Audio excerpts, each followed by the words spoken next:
High বন্ধুরা, এই যে আমার রাধা। তুমি রাধা হও? রাধা, আমার রাধা হয় এটা। আমার রাধার মতন সাজিয়েছি আমার সোনা মাকে। আসো মাম্মা। তো বন্ধুরা, আমি তো প্রত্যেকদিন ভিডিও বানাই, তো ভাবলাম আজকে আমার সোনা মাম্মামকে একটু ভালো করে রেডি করে দিই। তো বন্ধুরা, আমার সোনা রাধাকে কত সুন্দর লাগছে দেখো। আসো মাম্মাম আসো। তো আমার সোনাকে কেমন লাগছে? আসো আসো আসো মাম্মাম আসো। তো আজকে মাম্মামকে খুব ভালো করে সাজিয়ে দিয়েছি বন্ধুরা।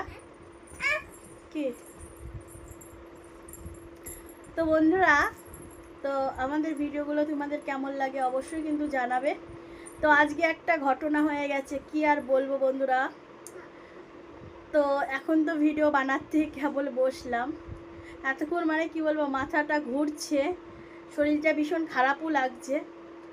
একটা ভুলের জন্য আজকে কত বড় ক্ষতি হয়েছে আমার, সে তোমাদের আর কি বলবো। তো বন্ধুরা, ট্যাপে জল ছিল না, তো আমরা যে বাড়িওয়ালা মানে যেখানে ভাড়া আছি সেই ট্যাপ মানে তার ট্যাঙ্কিতে জল ফুরিয়ে গেছে। আর আমার মনটা এতটাই ভুল হয়ে গেছে, মানে আমার মনেই নেই যে আমি ট্যাপটাকে অন করে রেখেছি। তো জানি না, মানে আমার শরীরটা আজকে সত্যি খুব খারাপ। তো কি বলবো আর, মানে ট্যাপটাকে অন করেই আমি মানে আমার মনে নেই যে এটাকে বন্ধ করতে হবে। তার ভিতরে মানে কিছু ওই মানে বেসিনে ফেলেছিলাম কিছু জিনিস, তো ওই কারণে মুখটা আবার বন্ধ হয়ে গেছে। আর যখন জল এসেছে আমি মানে আমার ঘুম এসে গেছে, চোখটা লেগে গেছে বন্ধুরা। কি বলবো, মানে পুরো ঘর একেবারে বন্যা হয়ে গেছে। এর দিকে আর কি বলবো, ভীষণ কষ্ট হয়েছে। মাম্মা একটু হাই করে দাও। তো এত বেলা পর্যন্ত বন্ধুরা আমি সব কিছু একা একা পরিষ্কার করলাম।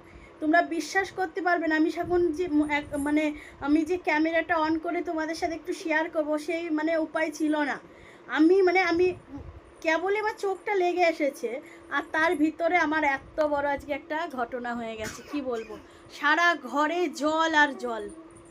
এই এত বেলা পর্যন্ত আমি পরিষ্কার করেছি, পরিষ্কার করে এই মাত্র দেখো আমি রেডি হলাম যে কিছু ভিডিও বানাবো, এখনও বানাইনি।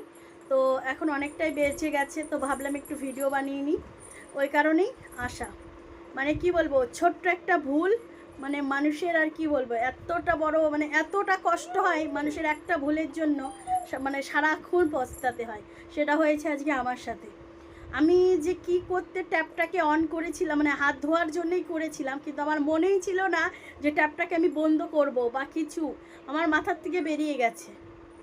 আর কি বলবো, কিছু বলার নেই আর। তো এই যে বন্ধুরা, এই দেখো রাধা, ও রাধা। তো মাম্মাম একটু দেখি, আমার রাধাকে দেখি একটু। তো এই যে বন্ধুরা, তো সারা ঘরে জল পড়েছিল, আর এই যে আমার সোনা মাম্মামকে দেখো কত সুন্দর লাগছে। আমার নজর না লেগে যায় আমার মাম্মামের উপর। তো মায়ের নজর কখনোই লাগে না, এটা আমি মজা করেই বলছি, আবার কেউ কমেন্ট করতে বসো না। তো আমার মাম্মামকে কেমন লাগছে সেটা কিন্তু জানাবে। তো আমি নিজে ভিডিও বানাই, তো মাম্মামকেও সেইভাবেই। আর আমরা দুজনাই একদিন সাজবো, আমার খুব ইচ্ছা আছে আমার সোনা মা আর আমি সেজে, রাধার মতন সেজে আমরা ভিডিও বানাবো, তাই না মাম্মা? আমার রাধা, এটা আমার রাধা। ওরে বাবা, ছুই, আমার মাম্মাম বলে ছুই। তো মাম্মাম এই দেখো বন্ধুরা, মাম্মামকে কত সুন্দর করে সাজিয়েছিলাম, দুই সাইডে দুটো ফুলও দিয়েছিলাম, এখন ফেলে দিয়েছে, ছিঁড়ে ফেলেছে। একটু বাই করে দাও, বাই, একটু টাটা করে দাও সবাইকে মাম্মা। তো বন্ধুরা, ভীষণ কষ্ট হয়েছে, এত বেলা মানে পরিষ্কার করেছি, তোমরা মানে বুঝতে পারছো না যে কতটা জল আমার ঘরে, এই ভিতরের ঘরে, বাইরের ঘরে, ঠাকুর যেখানে থাকে সেই জায়গায়, প্লাস বাইরে যে মেন গেট আমাদের ঢুকতে পড়ে ওইখানে, রান্নাঘর, এমনকি ডাইনিং টেবিলের কাছে, মানে জল আর জল। মানে একটা ভুলের জন্য আজকে আমার এতটা কষ্ট হচ্ছে, কি বলবো। শুধু মনে ছিল না, মানে মানুষের মন জিনিসটা এমনই, একটা ভুল করলে মানে তার কখনো মনে হয় আমি মানে কি করতে এটা করেছিলাম, এখন আমার তাই মনে হচ্ছে। মানে এই ঘর দুয়ার পরিষ্কার করা, মাম্মামের জামা কাপড় ভিজে গেছে, মানে আমি মাম্মামকে ঘুম আসিয়েছি, বুঝতে পারলে বন্ধুরা। তো মামাকে শোয়াতে যেয়ে মানে আমার চোখটা লেগে গেছিলো, আমার শরীরটা ভীষণই খারাপ লাগছে। আর আজকে আমি রান্নাও করিনি, আজকে শুধু করেছিলাম পটল সেদ্ধ আর মিষ্টি কুমড়ো সেদ্ধ, আর কিচ্ছু করিনি, আমার ভালো লাগছিল না। মানে কি বলবো, মানে মানে কেবল চোখটা লেগে আছে। আমি ভাবছি কী ব্যাপার, আমার ফোনগুলোও নিচেই ছিল, ফোনগুলোও জলে, আমার নাইটি পুরো ভিজে গেছে পেছন সাইডে, মাম্মামের পুরো জামা কাপড় ভিজে গেছে। তোমাদের আর কি বলবো, মানে আমার যে এতটা মানে রাগ হচ্ছে নিজের উপরে, যেমন রাগ হচ্ছে আর ততটাই কিন্তু মানে কষ্টটাও হচ্ছে। কেন আমাকেই কিন্তু পরিষ্কারটা করতে হয়েছে, কেউ কিন্তু এসে কিন্তু পরিষ্কারটা করিনি। তোমাদের দাদাভাইকে ফোন করলাম, তোমাদের দাদাভাই বলছে আমি বলে ট্যাপ চালিয়ে বাইরে গেছি ঘুরতে। কি বলবো বলো তো, একে আমার মাথাটা গরম হয়ে আছে বন্ধুরা, তারপরে এইসব কথা বললে কার না মাথা গরম হয় বলো তো।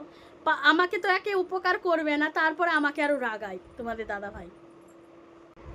তোমাদের দাদাভাই এই রকমই করে। আমি যদি মানে কোনো একটা কিছু মানে বিপদে পড়ি, কোথায় বউকে একটু হেল্প করবে, কোথায় বউকে বলবে ঠিক আছে হয়ে গেছে, কিন্তু তা না, সে আবার আমাকে মানে আমার কি বলবো আমার মানে আমাকেই আরও রাগায়, বেশি করে আমাকেই রাগায়। কি যে পাই তোমাদের দাদাভাই সত্যি কিছু বলার নেই।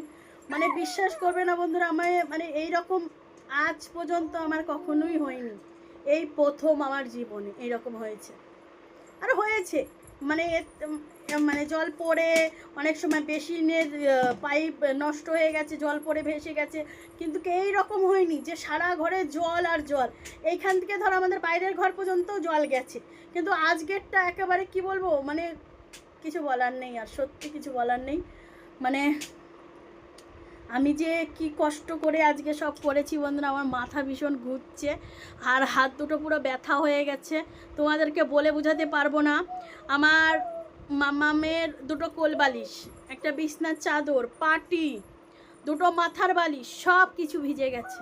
তোমাদেরকে যদি ক্যামেরাটা অন করে সেখন আমি দেখাতে পারতাম, তাহলে তোমরা হয়তো বলতে, কিন্তু সত্যি এটাই হয়েছে বন্ধুরা। আমি এত বেলা সেই দুটো দিকে একভাবে কাজ করে মুছে এই রকম করে এখন আসলাম আমি, বুঝতে পারছো। আর কেউ আমি চাই না কারোর সাথে এটা হোক, সবাই একটু মনে করে বন্ধুরা এগুলো করবে, নাহলে নিজেদের তো কাজের কোনো শেষই নেই। আমার এই দেখো চুলগুলো আবার সামনে চলে আসে। তো আর কি বলবো, মানে ভীষণ কষ্ট হয়েছে বন্ধুরা আজকে। আমি কি বলবো, তোমাদের দাদাভাইকে কতবার বললাম যে একটু মুছে দাও, আর যেহেতু আমার এই হাতটা ভাঙা বন্ধুরা, আমি বলেছিলাম, আমি ছোটোবেলায় আমাকে একজন ধাক্কা মেরেছিল, ধাক্কা মারার পর থেকে আমার এই যে এই হাতটা খাওয়ার হাত, ঠিক আছে, ডান হাতটা ভেঙে গেছিলো। তো ভেঙে যাওয়ার পর থেকে এই হাতে আমি কিচ্ছু করতে পারি না, করলেও আমার ভীষণ যন্ত্রণা হয়। আর যেহেতু আমার সিজার হয়েছে, মানে আমি বেশি কাজ করলেই আমার কোমরে আরও বেশি যন্ত্রণা করে। আর কি বলবো, আজকে ভীষণ মানে আমার কপালে যা লেখা আছে তা হবেই, আমি এটাই মানি যে সবার কপালে যা লেখা থাকবে তুমি হাজার চেষ্টা করলেও তাকে ঠিক করতে পারবে না, এটা আমি জানি। যেটা হবে সেটা হবেই, ভগবান লিখে রাখে কার কপালে কি হবে না হবে। হয়তো আমার কপালে এটাই লেখা ছিল, দেখো এতখানি কষ্ট আমি মানে কি বলবো, হয়তো আমার কি বলবো মনে তো আমার ছিলই না, কিন্তু ভগবান লিখে রেখেছিল যে আজকে তোকে এটাই করাবো, এটাই তোর মানে কি বলবো, এটা তোকে করতে হবে। তোর একটা ভুলের জন্য দেখ তোকে কত কিছু করতে হয়, সত্যি তাই হলো। তো সবাই সাবধানে থেকো, ভালো থেকো, আর চ্যানেলটিকে সাবস্ক্রাইব করো, লাইক করো, কমেন্ট করো, ভিডিওগুলো কেমন লাগছে জানিও। তো সবাই সাবধানে থেকো, ভালো থেকো, টাটা, বাই বন্ধুরা।